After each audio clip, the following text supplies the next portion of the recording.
नमस्कार बच्चों, बीसीए वाले के इस ट्यूटोरियल में आपका स्वागत है। आज हम लोग क्लास 10वीं के संस्कृत पढ़ रहे हैं और संस्कृत में ये चैप्टर है अलस कथा के बाद आता है हमारा संस्कृत साहित्य लेखिका। देखिए, संस्कृत साहित्य लेखिका मतलब या कहने का मतलब क्या है। पहला बात, इसमें हम संस्कृत साहित्य के बारे में जानेंगे और इसके बाद लेखिका के बारे में जानेंगे। तो सर, लेखक के बारे में कहीं नहीं जानेंगे, लेखिका के बारे में काहे पढ़ रहे हैं। मुद्दा ये है कि हमारा समाज पुरुष प्रधान रहा है सब दिन से, और हम लोग अभी बोलते भी है पुरुष प्रधान है। बेटा गलती किया तो ठीक है और बेटी गलती की तो गलत है। लड़का कोई काम कर लिया सही है, लड़की कोई काम कर लिया तो गलत है। अभी भी है क्या ना समाज में, ऐसा है कि नहीं। तो अगर लड़की का तारीफ करना अति आवश्यक है कि लड़की भी क्या क्या किया है। ऐसा बात नहीं है कि प्राचीन समय से लड़की को दबा के ही रखा था समाज। प्राचीन समय में भी लड़कियों ने बहुत सारा योगदान दिया है, क्योंकि समाज का गाड़ी चलता है ना, सिर्फ पुरुषों के कंधों पे गाड़ी नहीं चलता है। जितना योगदान पुरुषों का है उतना ही योगदान स्त्रियों का भी है। और किसी भी समाज को अगर उच्च बनाना है, विकसित बनाना है, तो उस समाज में स्त्रियों को विकसित बनाना होगा। और जिस समाज में लड़कियों को दबाया जाता है, लड़कियों को घर से बाहर नहीं निकाला जाता, उसको एक संयम में रखा जाता है, वो समाज कभी भी विकास नहीं कर पाएगा। ऐसा बात नहीं है कि स्वतंत्रता का मतलब ये है कि हम ऊपर पूर्ण छूट दे दे, ऐसा बात नहीं है। लेकिन स्वतंत्रता का मतलब है, और जब हमें, अच्छा तुम एक बार बताओ, जब सरकार कोई भेदभाव नहीं कर रहा है तो हमारा गार्जियन भेदभाव करेगा, क्या करेगा, है कि ना। सरकार जब बोलता है कि जो संविधान में लिखा सब कुछ सही है, संविधान का हर कुछ समाज को मानना चाहिए ना, नहीं मानता है। तो हम आ रहे हैं संस्कृत साहित्य लेखिका की बात कर रहे हैं, तो यहाँ कह रहा है समाज की गाड़ी सिर्फ पुरुषों के द्वारा नहीं चलती, इसमें स्त्रियों का भी समान योगदान रहा है। बिना स्त्रियों के समाज चल नहीं सकती, सिर्फ पुरुषों से समाज नहीं चलेगा, क्योंकि स्त्रियां समाज का निर्माता भी है और समाज का विकास करता भी है। इनके बिना ना तो समाज का विकास है, ना तो इस संसार का विकास हो पाएगा। और कहता है उसी प्रकार संस्कृत साहित्य में भी ऋषिकाओं का योगदान रहा है। जिस प्रकार संसार में संसार चलाने के लिए पुरुष के साथ कंधे से कंधा स्त्री बनाती है, उसी प्रकार संस्कृत साहित्य में भी सिर्फ ऋषियों का योगदान नहीं रहा है। संस्कृत भाषा को जो हम जान रहे हैं, इसे सिर्फ ऋषि का योगदान नहीं समझेंगे, उसमें ऋषि कन्याओं का, ऋषिकाओं का भी योगदान रहा है। आई बात समझ में। अब बात बोल रहा है कि ऋग्वेद एक वेद हुआ। हमारे पास 4 वेद था, ऋग्वेद, सामवेद, अथर्ववेद और यजुर्वेद। ये 4 गो वेद था। तो 4 गो वेद में बोल रहा है कि एक ऋग्वेद है, और ऋग्वेद में 24 और अर्थवेद में 5 ऋषि कन्याओं का वर्णन मिलता है। ऋग्वेद जो लिखा गया है उसमें योगदान किसका है, तो ऋग्वेद में 24 ऋषि कन्या का योगदान है, और एक अर्थवेद है उसमें 5 ऋषि कन्याओं का योगदान है, ऋषियों की पत्नी का योगदान है। तो वो 5 ऋषि की पत्नी के नाम क्या है, यमी, अपाला, उर्वशी, इंद्राणी, वागंभृणी। तो याद करने के लिए पूछता है, अक्सर प्रश्न पूछता है कि अर्थवेद के 5 ऋषि पत्नियां कौन है, ऋषियों की पत्नियां कौन है। तो नाम याद रखना है, यमी, अपाला, इंद्राणी, उर्वशी, वागंभृणी, है ना। यमी, अपाला, उर्वशी, इंद्राणी, वागंभृणी। यमी, अपाला, उर्वशी, इंद्राणी, वागंभृणी। यमी, अपाला, उर्वशी, इंद्राणी, वागंभृणी। नाम याद रखिएगा, अरे नाम भूलिएगा नहीं ना। तो ये 5 कौन है, ये 5 है अर्थवेद के 5 ऋषि कन्या। अब बात बोल रहा है सर, आगे एक स्टेप में बोल रहा है ना, बृहदारण्यक उपनिषद में, बृहदारण्यक नाम का एक उपनिषद हुआ, उसमें एक राजा हुआ जिसका नाम याज्ञवल्क्य था। क्या नाम था, याज्ञवल्क्य। और याज्ञवल्क्य की पत्नी हुई मैत्रेयी। याज्ञवल्क्य की पत्नी हुई मैत्रेयी। प्रश्न पूछता है कि याज्ञवल्क्य की पत्नी का नाम क्या है, तो सल याज्ञवल्क्य की पत्नी का नाम मैत्रेयी है। क्या नाम है, मैत्रेयी है। अब बोलता है इस उपनिषद में, बृहदारण्यक उपनिषद में याज्ञवल्क्य की पत्नी मैत्रेयी का वर्णन मिलता है, जिनको याज्ञवल्क्य जी ने आत्म तत्व की शिक्षा प्रदान की थी। जिनका पति याज्ञवल्क्य था, याज्ञवल्क्य अपनी पत्नी मैत्रेयी को आत्म तत्व का ज्ञान दिया था। मतलब पति ही अपनी पत्नी को पढ़ाया था। ऐसा होता है कि नहीं, है ना। अब आते हैं राजा जनक के समय में।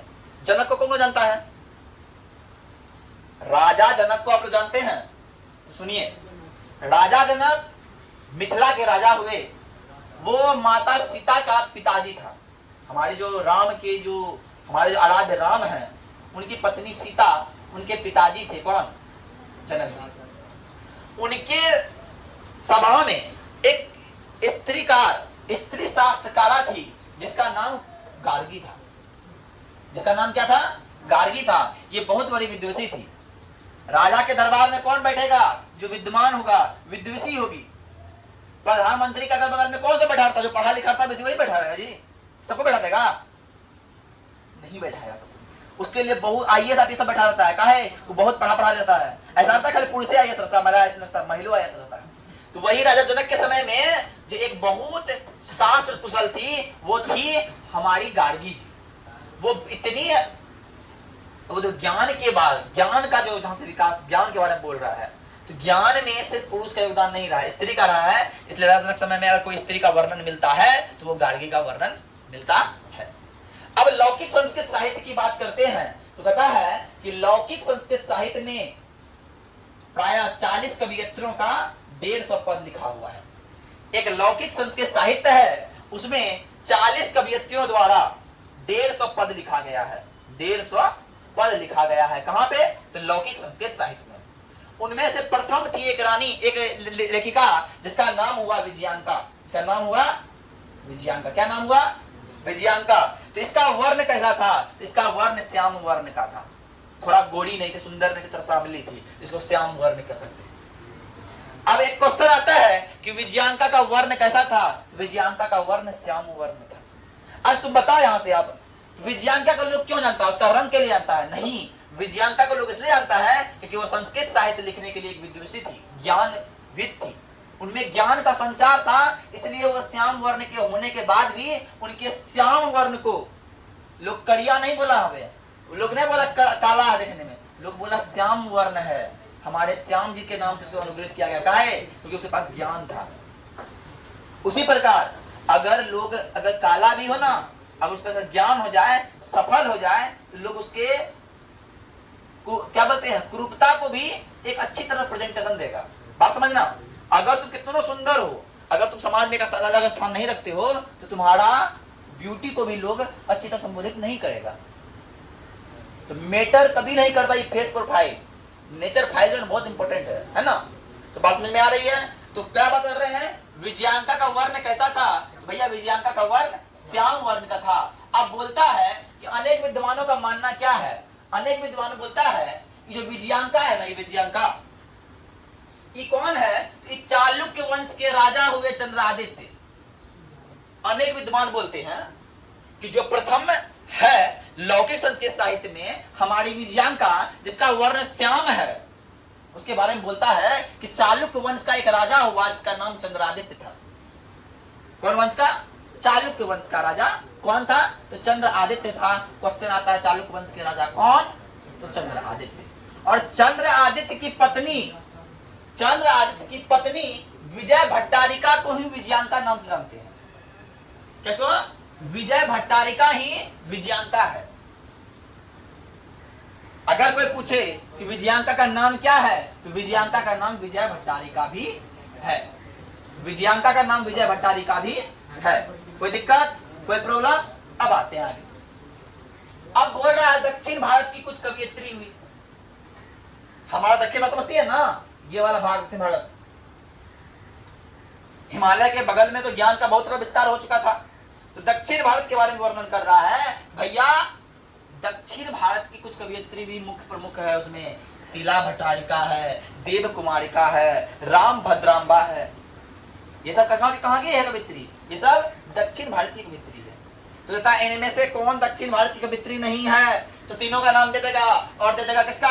विजय भट्टारिका का नाम दे देगा। तो तुम लोग किसको मारोगे? विजय भट्टारिका मारोगे। इनमें से दक्षिण भारत की कवित्री विजय भट्टारिका नहीं है। ऐसा समझ में? अब आते हैं विजयनगर का बात कर रहा है। विजयनगर एक नगर हुआ, जिस नगर के बारे में बोल रहा है कि वहां संस्कृत भाषा की रक्षा के लिए बहुत सारा प्रयास किया गया। ये बात हमको पता है, कहा गया है, बहुत सारी कहानी लौकिक संस्कृत साहित्यों में पढ़ाया गया है कि विजयनगर में संस्कृत भाषा रक्षा कहीं किया गया है। प्रमुख भाषा का नगर था वो विजयनगर था। कौन नगर था? विजयनगर। कहता है कि विजयनगर में 14वीं शताब्दी में, और शताब्दी में 14वीं शताब्दी में कंपन राय का एक रानी हुआ। कंपन राय एक राजा है, उसकी रानी है कौन? गंगा देवी। ध्यान समझना, 14वीं शताब्दी में कंपन राय की एक रानी हुई जिसका नाम है गंगा देवी। वो एक उपन्यास लिखता है, महाकाव्य लिखता है, जिसका नाम है मधुरा विजयम। क्या नाम है? मधुरा विजयम महाकाव्य लिखता है। कौन? चालुक्य वंश की कंपन राय की रानी गंगा देवी। कंपन राय की रानी गंगा देवी, कंपन राय की पत्नी गंगा देवी एक क्या लिखता है? महाकाव्य लिखता है जिसका नाम है मधुरा विजयम। तो वो उस काव्य में क्या लिखता है? तो वो लिखता है अपने पति के विजय घटना को। उसका पति कहीं गया, युद्ध करने गया, युद्ध करने में जो जीत के आया विजय घटना के बारे में वर्णन करती है। कौन? मधुरा विजयम में। कौन? गंगा देवी। तो भैया गंगा देवी ने क्या लिखा? गंगा देवी ने लिखा मधुरा विजयम महाकाव्य लिखता है। किसके लिए लिखता है? अपने पति कंपन राय के विजय घटना का वर्णन करती है। अब 16वीं शताब्दी में राजा और होता है, इसका नाम था अच्युत राय। क्या नाम था? अच्युत राय। इसकी पत्नी हुई तिरुवलांबा।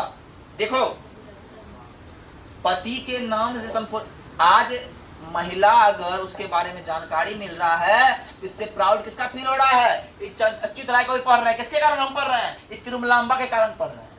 आज हम कंपन राय को पढ़ रहे हैं, किसके कारण? गंगा देवी के कारण पढ़ रहे हैं।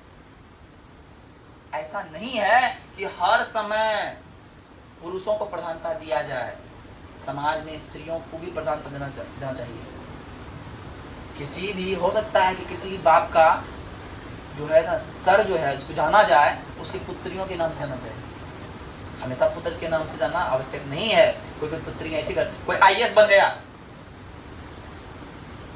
उसको पूरा भारत जानेगा कि ये कुमार ये लड़की की वजह से उसका पिताजी ये है क्या नहीं? है कि ना? तो वही बात है। तो 16वीं शताब्दी में एक राजा हुआ अच्युत राय, उनकी पत्नी थी तिरुमलांबा। उन्होंने एक महाकाव्य लिखा जिसका नाम था वरदाम्बिका परिणय। जिसका नाम था वरदाम्बिका परिणय। इन्होंने कौन सा काव्य लिखा? ये चंपू काव्य लिखा। चंपू काव्य की रचयिता कौन है? तिरुमलांबा है। कौन है? तिरुमलांबा किनके पत्नी है? तो अच्युत राय की पत्नी है। अच्युत राय की पत्नी का नाम क्या है? तिरुमलांबा है। तुम ऐसा ऑब्जेक्टिव प्रश्न देखना ढेरी होगा। ऐसा कोई कहीं लिखा हुआ है तिरुमलांबा के पति का नाम क्या है? तो अच्युत राय। अच्युत राय की पत्नी का नाम क्या है? तिरुमलांबा। तिरुमलांबा ने क्या लिखा? भैया वरदाम्बिका परिणय। गंगा देवी ने क्या लिखा? तो मधुरा विजयम लिखा। किसके लिए लिखा? अपने पिता पति के विजय घटना पे लिखता है। अब आगे आता है आधुनिक काल की लेखिका हमें पंडिता क्षमाराव। पंडिता क्षमाराव एक बीबीआई चीज है। ये सिर्फ 10th में ही नहीं, जिंदगी के आगे कंपटीशन पढ़ोगे वहां भी काम आएगा।